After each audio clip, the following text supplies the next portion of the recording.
Tous les samedis, de 9h à 10h, retrouvez le magazine de l'actualité lyonnaise. 7 jours à Lyon, présenté par Juvénal Noël.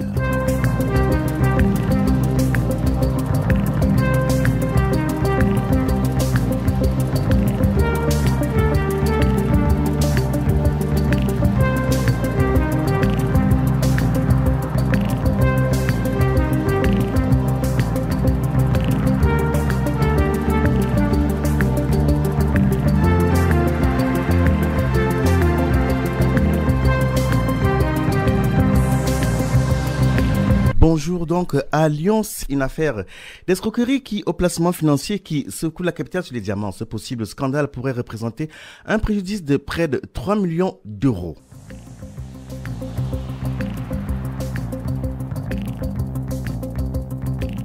Également la une de ce magazine, c'est une première garde à vue dans l'affaire d'espionnage à la région Rhône-Alpes. Une semaine après l'ouverture d'une enquête préliminaire par le parquet de Lyon, une première garde à vue donc a été réalisée hier vendredi selon nos confrères du Progrès. Donc c'est Benoît D, ancien directeur des systèmes d'information et de la région Rhône-Alpes, donc puis Auvergne-Rhône-Alpes, qui a été entendu par les enquêteurs sur la fameuse affaire d'espionnage présumé.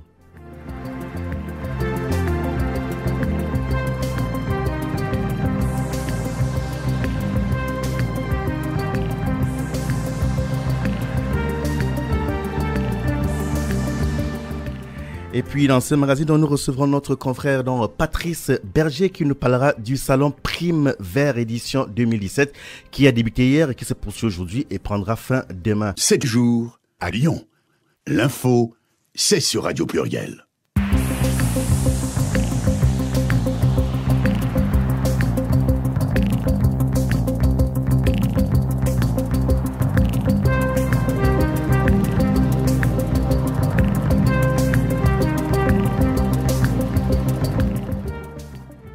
Bien, l'info c'est sur Radio Pluriel. Donc, on annonce un titre donc depuis hier et aujourd'hui et jusqu'à demain, la 31e édition du salon Prime Vert se tient donc. C'est à l'Euroexpo. Et pour en parler ce matin, nous sommes avec Patrice Berger. Bonjour. Génial, oui. Comment ça va? Très bien, merci. Bon, c'est très bien. Moi aussi, j'étais hier déjà au Salon Prime Vert. Il serait encore demain et c'est vraiment un bel endroit pour toute la région lyonnaise et plus loin aussi d'ailleurs parce qu'on vient un peu de toute la France dans ce salon et même un petit peu d'ailleurs. La question c'est qu'est-ce que c'est le Salon Prime Vert? Alors le Salon Prime Vert déjà c'est le 31e salon rencontre de l'alter-écologie. C'est leur nom. Si vous voulez en savoir plus, l'alter-écologie, c'est-à-dire? L'alter-écologie. Alors ça veut dire qu'on parle beaucoup d'écologie aujourd'hui, c'est-à-dire que maintenant tous les partis, de la gauche à la droite, dit que l'écologie c'est très très important, mais l'idée des gens du Salon Prime Vert, c'est cette idée que l'écologie ça peut être fait par tout le monde, dans toute la vie, depuis la petite enfance jusqu'au décès. On est tous capables d'améliorer sa vie par toutes sortes d'interventions, de rencontres, de discussions. Et alors c'est quelque chose qui a été lancé, c'est sous une forme associative, ça a été lancé donc il y a maintenant plus d'une génération, plus de 30 ans. C'est des personnes qui, au départ, c'était un petit peu les Verts, mais ça s'est très largement développé. Ils se sont dit, on va monter une association pour mieux faire connaître ce qu'on peut faire individuellement, chacun partout où on est, pour avoir une meilleure vie, une vie plus intéressante et vraiment être les vrais écologistes de sa propre vie. Voilà un petit peu l'idée. Alors Patrice, comment tout cela se concrétise donc dans ce salon Prime Vert, cette écologie? Alors déjà, c'est un très grand salon où il y a énormément de monde. Quand on rentre, il y a une grosse foule. On est au milieu de gens de tous les âges. Il y a des petits gamins, il y a des adultes ou des personnes assez âgées comme moi. Et donc on arrive à rentrer. Il y a un petit prix à payer, mais c'est pas très très cher. Mais ça permet comme c'est une association, il faut payer quand on arrive à Eurexpo. Donc il y a beaucoup de monde. Et alors on y trouve trois genres de choses. d'une part, il y a énormément d'associations qui ont leur site, leur site web et on peut les rencontrer. Hein, ils sont là, ils sont nombreux et ils nous donnent des raisons de leur engagement. Alors c'est un engagement dans le domaine de l'écologie, c'est un engagement aussi de producteurs. Il y a beaucoup de producteurs, il y a beaucoup de gens qui viennent présenter ce qu'ils fabriquent aussi bien dans le domaine du chauffage que dans le domaine de la nourriture, évidemment. Et puis il y a des associations qui expliquent ce qu'ils font tout le temps. Alors ça c'est la première dimension, c'est-à-dire que c'est un endroit où on rencontre énormément de gens. Alors si on veut connaître le nom de toutes les associations, on va sur leur site aussi, hein, sur leur site qui s'appelle donc salonprimevert.org. Et là, on découvre toutes ces personnes qu'on voit. Dites-moi, Patrice, ça, une question. Allô, une question. Oui, donc, je suis là. De manière concrète, donc, pour participer, il faut être dans le domaine de l'écologie. Et quels sont les critères lorsqu'on veut être participant? Alors, disons que c'est une association. Quand quelqu'un veut se présenter à venir pour montrer son association, eh bien, pendant toute l'année, hein, c'est une association, il travaille toute l'année à préparer ce salon. Ça dure 3 jours, hein, c'est toujours au moment des primes verts, au moment où il y a ces petites fleurs jolies, il y en a partout dans le salon, et on peut repartir avec, quand on a passé 3 jours à travailler avec les gens qui viennent. Donc, quand on a envie de présenter son association, même de nouvelles associations qui viennent de commencer, on fait un dossier, on dit tiens, je voudrais venir. Alors, ils choisissent, ils prennent pas n'importe qui, hein, ils prennent des gens qui sont justement dans l'idée qu'on peut arriver à se transformer soi-même de toutes sortes de manières. Mais ce ne sont pas, par exemple, des sectes. Hein. On ne prend pas les sectes au salon. Donc ils décident. Hein, on vous prend pas en général. La plupart des associations qui se présentent sont prises. Et j'ai rencontré hier pas mal de nouvelles associations. Parce que vous voyez, quand on y va faire la radio, comme on le fait chaque année, on va visiter toutes ces associations et on rencontre de nouvelles personnes qu'on ne connaissait pas l'année dernière, qui viennent de se créer. Et donc, en général, on vous prend et puis vous avez votre petite présentation, vous pouvez présenter vos documents, vous pouvez discuter surtout avec les gens, et c'est plein de richesses extrêmement intéressantes. Voilà, donc c'est pas obligatoire, hein, quelques-uns peuvent être refusés s'ils font de l'écologie au nom d'une autre raison, hein, pour certaines raisons politiques, des raisons religieuses ou une autre, mais le plus souvent, on est accepté et on vient présenter son travail. De manière pratique aujourd'hui, cette année, qu'est-ce qu'on y retrouve par rapport aux années précédentes? Alors, j'ai tourné un petit peu et j'ai quelques présentations à vous signaler. Oui. Des gens qu'on va interroger. Je vous parlerai aussi de ce que nous faisons avec les autres médias. Hein. Il y a beaucoup de médias qui sont là pour travailler à cette présentation, qu'on retrouvera dans ton émission, hein, Noël, dans les prochaines semaines. Bien prévu, on va faire des sons et tous ces sons, ils seront disponibles pour les auditeurs de ton émission du samedi. Alors, entre autres, j'ai vu hier une association qui s'appelle SICABUL. SICABUL, c'est une association qui agit pour le renforcement du pouvoir d'agir de toutes et de tous, mais les enfants spécialement. C'est-à-dire que c'est des gens qui étaient dans une association d'éducation populaire à Lyon, hein, et puis ils se sont dit, des jeunes, hein, en général, on va améliorer la formation pour une animation plus participative avec les enfants qui seraient plus acteurs de ce qu'ils font dans la vie. Voilà, donc ils ont monté ça, SICABUL, ils sont quelques-uns à y travailler et ils favorisent toutes sortes d'actions avec les enfants pour être plus actifs dans leur vie. Alors on a discuté avec eux et peut-être que demain je vais les interviewer dans le cadre de notre travail radio. À côté de ça, j'ai vu juste en face de nous une nouvelle association qui fait depuis 3-4 ans, une nouvelle revue qui s'appelle Femme. C'est le nom d'une belle revue, tous les mois, qui présente toutes sortes de choses dans le monde entier, hein, en France et dans tous les pays, pour montrer comment des femmes s'organisent pour être plus actives, et dans des pays où c'est quelquefois difficile d'être une femme, hein, dans certains pays. Alors, ces derniers temps, ils sont en Irak, ils sont en Roumanie, ils sont en France, où on se se pose la question, par exemple, du paiement des pensions pour les personnes âgées. Ils sont à l'international sur une association qui s'appelle Porteuse de Lumière. Ils discutent avec Zaina Erkaïm, qui est une journaliste syrienne. Vous voyez, il y a beaucoup de sujets. Alors, ces personnes, eh bien, pareil, on va les interviewer dans nos réunions. Voilà, donc ça c'est des nouveaux justement qui arrivent, et puis il y a tous ceux qu'on voit chaque année, par exemple. Est-ce que vous saviez que on a une possibilité de payer dans une autre monnaie que le franc à Lyon? Bonne question. Eh ben, ça sera un sujet peut-être pour ton émission, hein, prochainement. Il y a une association qui est là et qui présente une façon de travailler beaucoup plus avec des associations, des communes qui utilisent autre chose que ça s'appelle la gonette, hein, gonette, G-O-N-E-T-E, comme le gone, hein, le petit garçon lyonnais. Et on les interviewe aussi régulièrement. En fait, c'est une manière de faire des liens entre des gens qui ont une autre façon de vivre l'écologie dans leur commerce, par exemple. Voilà.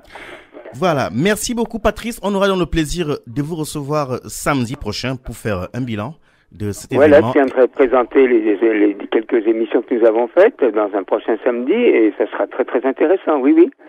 Avec plaisir. Merci encore et bonne poursuite de la couverture de cet événement. Eh ben, on y sera encore demain. Et puis alors, il faut dire une chose. Hein. Comment on y arrive, Déa? Voilà. Comment on arrive à Eurexpo où se tient l'événement? Voilà. Eh ben c'est ça. Alors il faut prendre. Il y a deux. Bon, on peut venir en voiture, bien sûr. Hein. À Eurexpo, il y a toujours un très grand parking.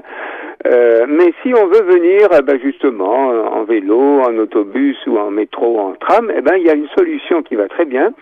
Vous allez à la station de métro de Grange-Blanche, hein, là où il y a les hôpitaux de Lyon.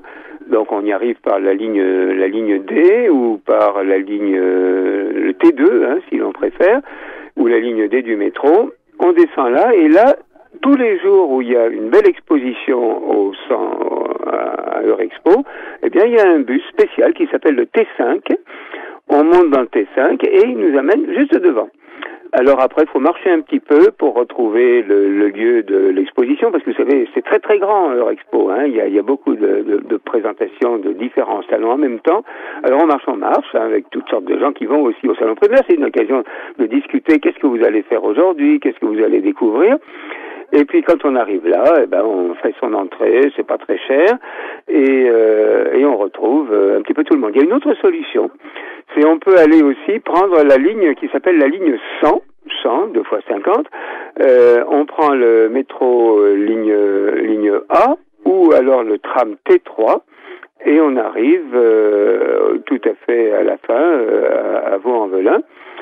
Et là, on prend la ligne 100 qui nous amène vraiment juste devant le salon primaire et là, on peut rentrer facilement. Voilà, donc vous voyez que c'est très facile.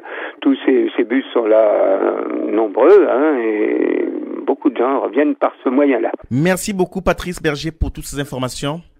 Donc, c'était Patrice Berger en direct du salon Prime Vert. C'est la 31e édition, donc un programme de rencontres qui s'ouvre donc à vous. Cette année, le thème, c'est Affirmons notre humanité. C'est l'occasion également de débattre avec des philosophes, scientifiques, politiques et des gens de terrain. Plus de 525 exposants sont présents cette année donc et plus de 16 espaces d'animation invitent donc à la rencontre. Tous les samedis, de 9h à 10h, retrouvez le magazine de l'actualité lyonnaise. 7 jours à Lyon, présenté par Juvénal Noël. Première garde à vue dans l'affaire d'espionnage de la région Rhône-Alpes. Une semaine donc après l'ouverture d'une enquête préliminaire par le parquet de Lyon. Une première garde à vue dont a été réalisée hier vendredi. Selon le Progrès, c'est Benoît D, ancien directeur des systèmes d'information de la région Rhône-Alpes, puis Auvergne-Rhône-Alpes, qui a été entendu par les enquêteurs sur la fameuse affaire d'espionnage présumée. La veille donc, c'est Gérard Angel, directeur de la publication Les Potins d'Angèle, qui s'était expliqué face aux enquêteurs.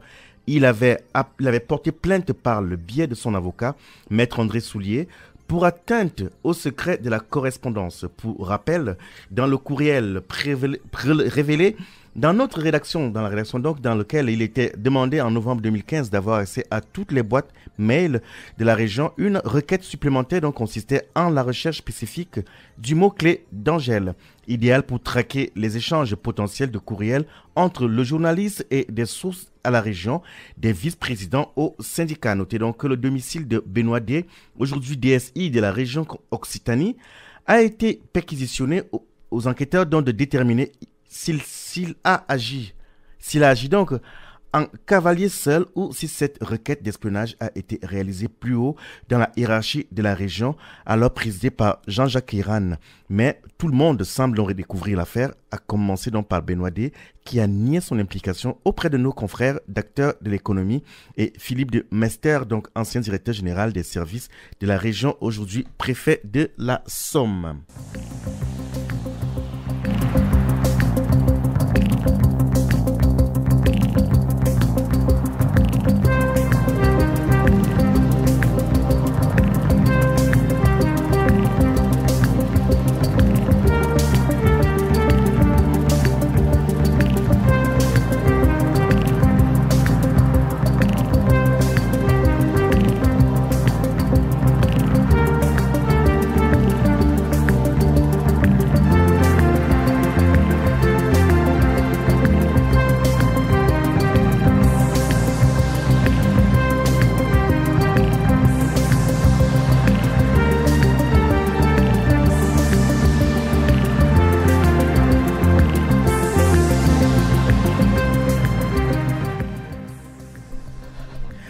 C'est une enquête qui est ouverte à Lyon où est basée une filiale de la société qui proposait donc un placement très attractif sur la valeur du diamant qui a été ouverte.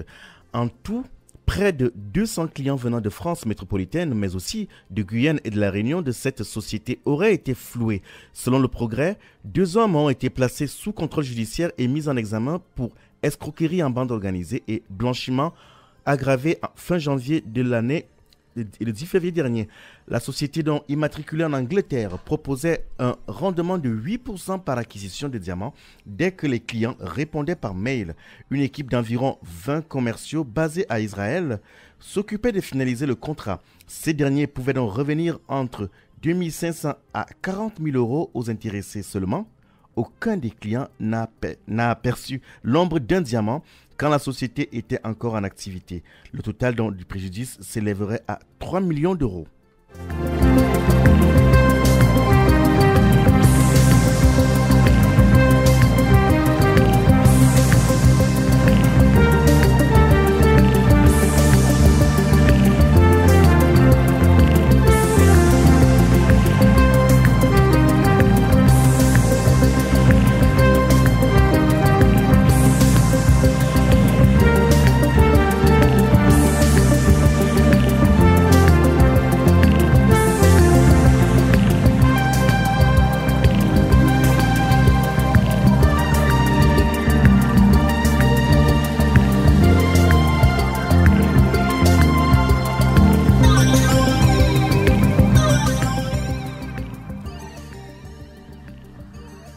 C'est 18 parrainages supplémentaires pour l'élection présidentielle. Ces nouveaux parrainages viennent s'ajouter aux 26 apportés dans le département. Les présidentielles approchent et avec elles, leur lot de parrainages.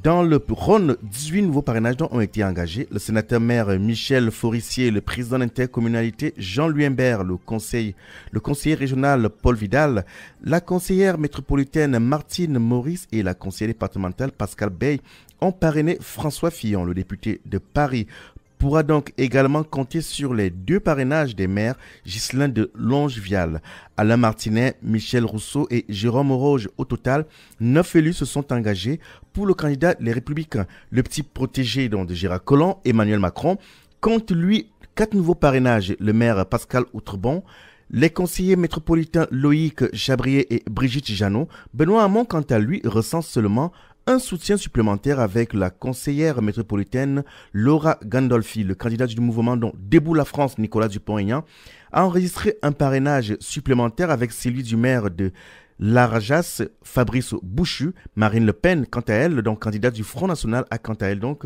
reçu ses 3 premiers parrainages dans le Rhône avec le conseiller métropolitain Michel Cazola et les 2 conseillers régionaux Muriel Kouativi et Christophe Boudot. Tous les samedis, de 9h à 10h, retrouvez le magazine de l'actualité lyonnaise. 7 jours à Lyon, présenté par Juvénal Noël.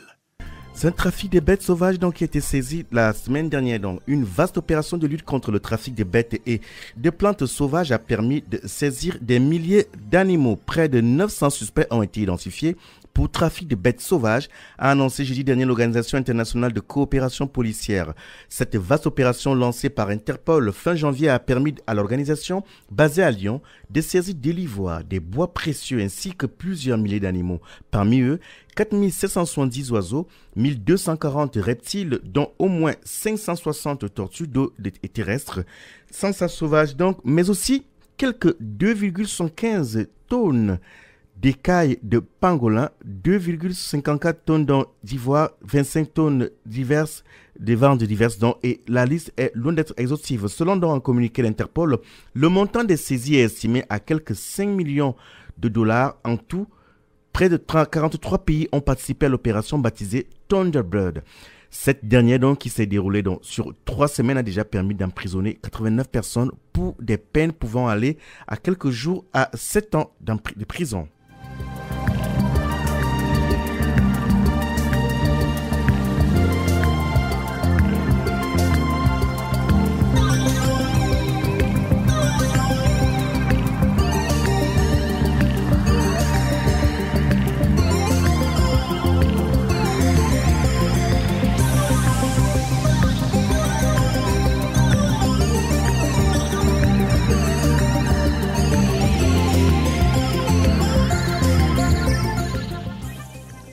La jeunesse vénitienne a l'honneur dans un clip controversé d'Elams. Un mois après le tournage mouvementé au Menguette à Vénissieux, le clip du rappeur Elams est sorti. Des centaines de jeunes, essentiellement mineurs, ont participé au tournage qui s'était soldé par des affrontements avec les forces de l'ordre.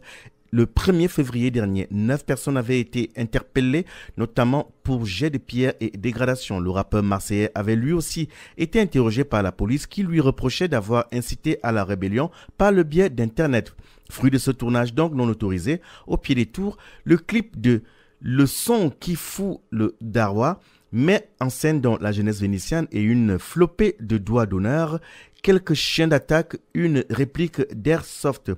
Pas d'allusion dans l'opposition entre ces figurants et les forces de l'ordre, mais mis à part dans des images amateurs très brèves en fin de vidéo. Elams aime donc pourtant mettre en scène son côté délinquant. À Lyon, il propose donc une relation tarifée à 2 ados et il se fait agresser. La rue Jean-Bouin dans le 7e arrondissement, donc le Lyon de Lyon, devient la nuit tombée un lieu de rendez-vous pour les membres de la communauté homosexuelle. Une rencontre dont derrière le stade de Gerland, c'est ce qui était donc venu chercher un Villeurbanais âgé de 39 ans ce mardi soir. Mais l'homme a abordé 2 adolescents originaires de Saint-Priest. Après leur avoir demandé s'ils acceptaient d'avoir une relation sexuelle tarifée avec lui, il a subi leur agression. Les 2 jeunes âgés de 14 et 15 ans lui ont dérobé donc avec violence des cigarettes. Interpellés dans la foulée, ils ont été présentés au parquet hier vendredi. Le plus âgé avait également donné une fausse identité aux forces de l'ordre. 7 jours à Lyon. Votre rendez-vous d'actualité proposé par Radio Pluriel. Après une semaine décoiffante, le Rhône devrait connaître un week-end plutôt calme. La Météo France a levé l'alerte orange au vent violent ce samedi matin, même si quelques rafales subsistent. Des vents allant jusqu'à 110 km à l'heure ont été recensés en cette fin de semaine, poussant la préfecture à recommander la plus grande prudence sur les routes. Les différents parcs de l'agglomération avaient été fermés et les pompiers du Rhône ont réalisé des dizaines d'interventions, notamment pour des chutes de branches d'arbres ou des matériaux de construction. Dans la région Auvergne-Rhône-Alpes, donc, seule la Drôme reste en vigilance orange ce samedi.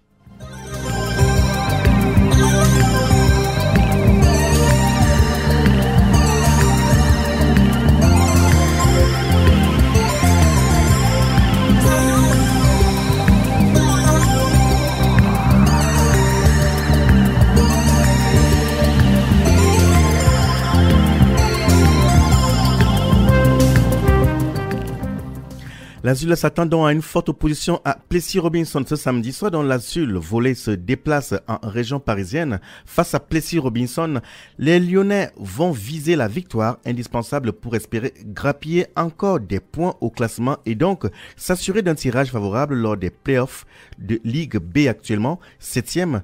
L'Azul reste sur une défaite à domicile face à Cambrai. Coup d'envoi ce samedi à 20h.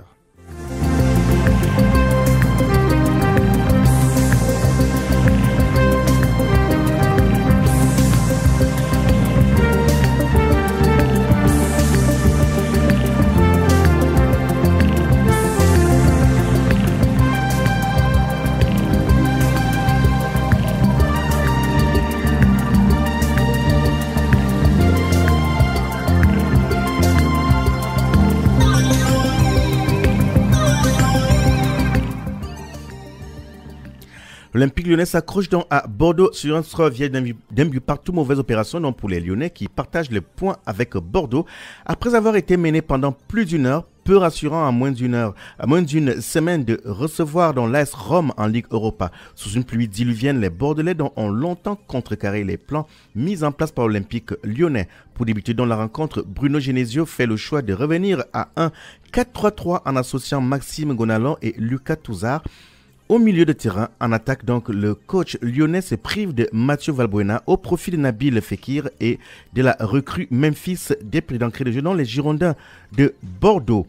Presse haut et gêne dans la relance lyonnaise. Pourtant, donc, c'est bien le natif du quartier de Mermoz, Alexandre Lacazette, qui allume la première mèche.